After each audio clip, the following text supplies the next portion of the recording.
Greetings, boxing fans. Y'all already know who this is. Y'all already know who this is. All right. Two-time undisputed champion, Terrence Bud Crawford. Yes, Terrence Bud Crawford. Him and Errol Spence is going to do it again, according to the boxing voices of the world. I don't really care to use the word source. I don't like that. Usually when I hear that shit automatically I think it's some fake ass news. And it actually came from Bo Mack also, because Bo Mack was saying that the same thing, same results is gonna happen again. So I think right now they're trying to figure out logistics on where it's gonna be. I think they had a little dispute on the weight. Um, I'm sure they're gonna probably have money issues, but that's none of my problems. So they're trying to figure it out, man. And I think it's gonna be next year, which means that extra time gives Errol Spence more than enough time to make the corrections, make the adjustments that he needs for this upcoming fight. I mean, it gives him what he needs, man. Um, the extra space. I mean, I guess Bud's coach going to jail for a good month. I think that kind of helped with that situation, and a little dispute over the weight category or weight class. That kind of helped a little bit also. Um, so it's going to be in the first quarter of next year if it happens, and I think that's going to be a good thing. I can't wait. I want to see it again. I hear a lot of people saying they don't want to see the shit again. It's going to be the same results, but you never know. A lot of people make the correct adjustments and come back and do what they got to do. So don't make it seem like that's never been done before. So it's just one of those situations. Can Errol the True Spence make his comeback and rectify his name in boxing? Because right now, I think he's one of the ones that's being discredited to the fullest. I mean, even though he cleaned house at 147, the welterweight division, because of the way that he lost that undisputed fight versus Terrence Crawford, I mean, people it's just like they wiped him out of their pound for pound, and they're not thinking that he could beat anyone anymore because he lost one fight, totally just throwing away everything that he's done in the welterweight division, which is totally unfair. There are people who lose and they're still in the pound for pound. So I don't get it. I don't get it. But like I said, everybody's pound for pound list is their shit. So you can choose who you want. But I still think that Errol Spence is a force to deal with. Just not in the welterweight division. He's outgrown that weight class. He's been in that weight class, from day one. So it's time for him to go up, bigger and better things. 154, possibly 160. But I think he's gonna go ahead and check out 154 and see what he can do with the damage he can do there. But like I said, 154, as we just seen this weekend, got some hard hitters there. Like I said, we know his stablemate Jamel Charlo is still there. We just seen Brian Mendoza and Tim Tszyu. We seen them still there. Uh, I don't know if Jason Rosario is still there. Uh, I don't know if Tony Harrison is still there because I think some of those guys just recently moved up. Uh,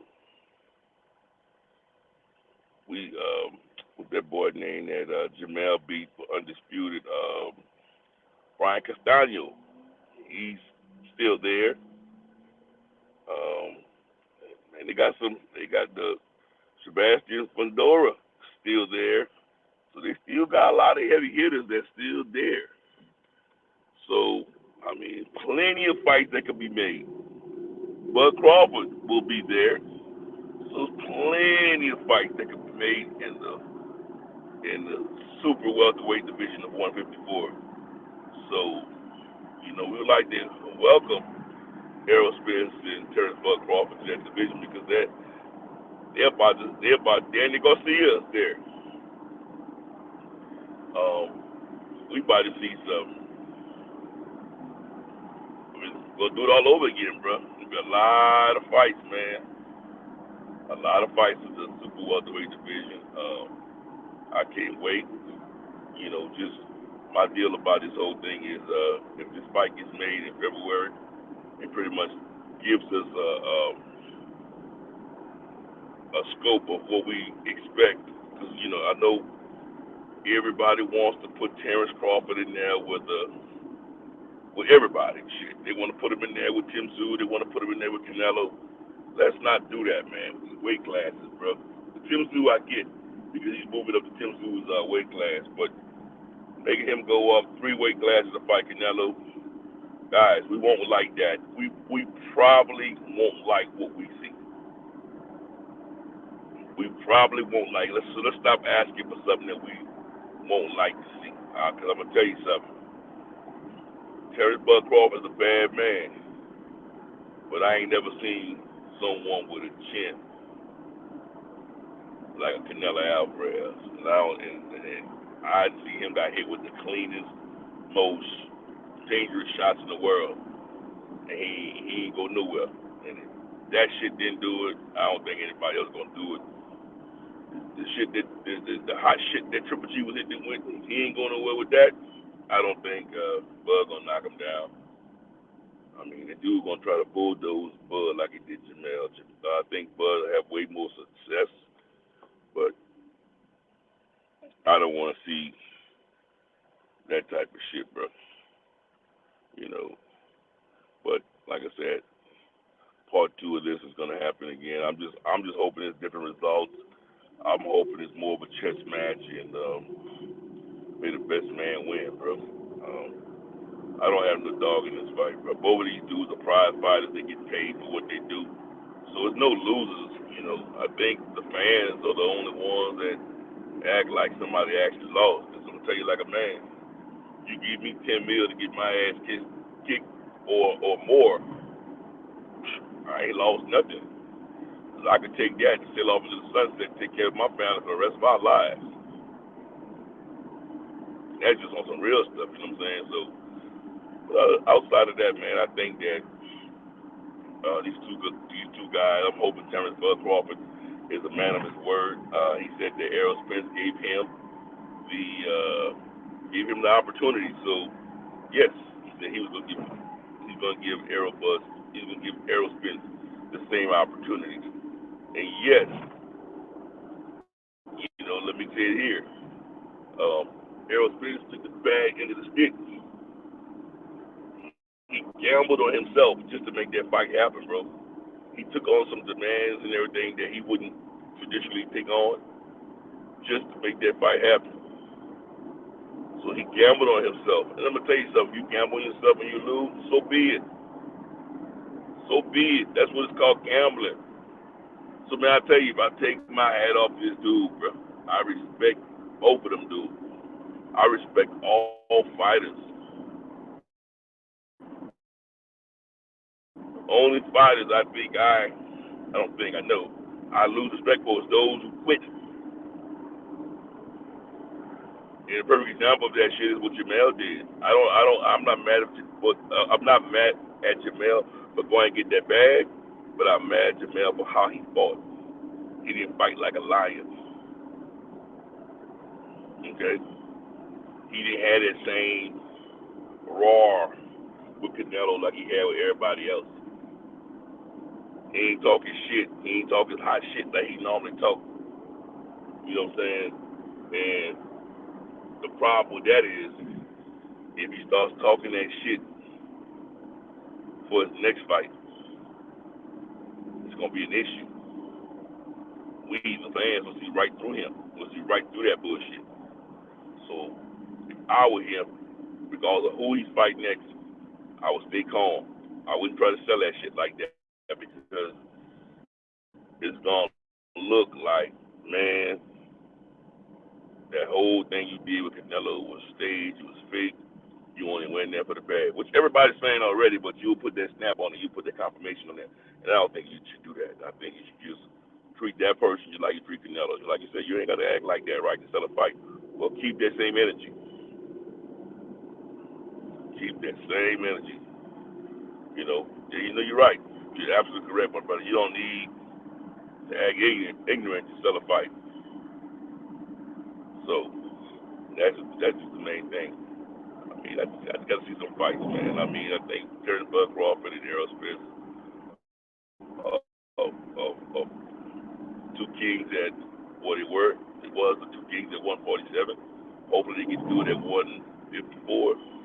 154 right now, it's banging. Tim Tszyu got that bitch loud. But I'm going to say something again. I said it last night. Everybody called Devin Haney an email champion. I hope everybody got the same energy for Tim Tszyu and call him an email champion because he got his belt emailed to him too. He's a paper champion. He hadn't earned that belt. Until he fight a real champion, he hadn't earned that belt. So I'm just saying, let's keep it all consistent. Let's keep it all consistent. You know, I hate when we do it to one person and we don't do it to the next person. So what's poppin'? What you just do? What's going on with you, my brother? Just talking my shit, man. Just talking my shit. Yeah, I hadn't seen anyone calling Tim Tszyu a paper champion, all that shit that we was calling Devin Haney, you know. So I'm just saying, let's keep it all consistent. And but the one thing I will say about Tim Tszyu is he is calling out Jamel, and it's obviously he sees something in Jamel that he wants to exploit. So Jamel got to go over there and knock that tree down, man. He's gonna have to. If he don't fight Tim Tszyu, and that automatically gonna mean something. It's gonna mean that he's just he's probably afraid. And I think that he's gonna. Thank you, my brother. And I think that he's just I think it's all about how Jamel go about it, though. I'm gonna be honest with you, man. Right now, Jamel should be in the gym, trying to lose some of that weight, get back at 154, fighting Shrimp. He cannot wait until there's a fight. He cannot wait. And I'm not saying that he should go ahead and lose all that weight all at once. Right now, he should be gradually losing that weight, getting back at 154, fighting Shrimp. Because at the end of the day, if he waits until he has the fight announced, you can forget it. I won't even give him a chance. I will give him a 0% chance to win. Period. So I think that he had enough time off. I mean, when that shit happened, about 2 weeks ago, 3 weeks ago, you know, possibly take a month off, get back in there, you know what I'm saying, start losing that weight, getting back and fighting Shrimp, getting back in that mindset, getting back in that lion's mindset to do what you got to do. And I think as soon as he does that, man, if he starts doing that, if they start showing us glimpses of him being in the gym, I think more of us are given more of a chance of winning and getting back to that old Jamel. You know, I think he had to go out there and get that bag. I'll never ever be mad at a man for going and get his paper. Because I'm the type of dude, I'm going to get mine. Shit, I'm on my way to work right now. I'm going to get mine, so I ain't going to never be mad at you for going to get yours. But at the end of the day, he has to also respect that as fans, we look at him a certain way. You know, a certain character that we saw that he portrayed, that he painted for us. And for the Canelo fight, bro, he wasn't that dude. He wasn't that character. So a lot of us was confused. A lot of us thought that he had too much respect. We thought that he was scared. We thought that he was just going to grab a bag, you know, just rob us blind and run out of there. And as it seems, that's what happened. So it's his job to show us and prove to us differently.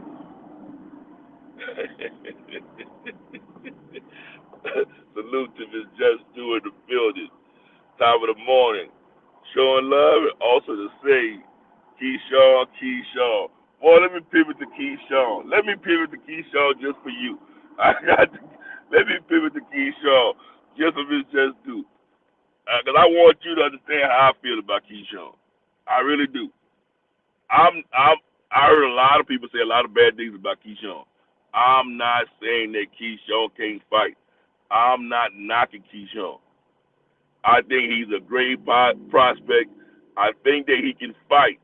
I think that he's going in the right direction. I see him. I see his skills improving fight after fight. My only issue with Keyshawn is that Keyshawn says some things. It's just like if I talk about when I see you, I'm gonna slap you. When I see you, I'm gonna slap you. And then I finally see you, I want to talk to you. That's the type of stuff that he does. Like he got me as a fan and a lot of other fans thinking that he's gonna do it a certain way, or we expect a certain type of showing, and then it's not delivered. And I think that is a thing that hurts his performance. That's why a lot of fighters don't say that they're gonna knock somebody out. You know, when the commentators or the just whoever asks him, so how you think this fight is gonna end? How do you predict this fight ending? Most of them just say, you know, I'm gonna just do whatever. If a knockout come, it come. A lot of people say that shit because they don't want to overtalk themselves. Because they know that fans are gonna be looking for exactly what you say. And I understand what he's doing for promoting, but I think at the end of the day, he's hurting his brand because you know some people they want to see exactly what you say. I like to hold a man by his word. If you say you're gonna deliver this, that's what I want to see. I want to see just that. And so far, he's just been writing the check that his ass can't cash, and that's just an issue for me. I just want to see him.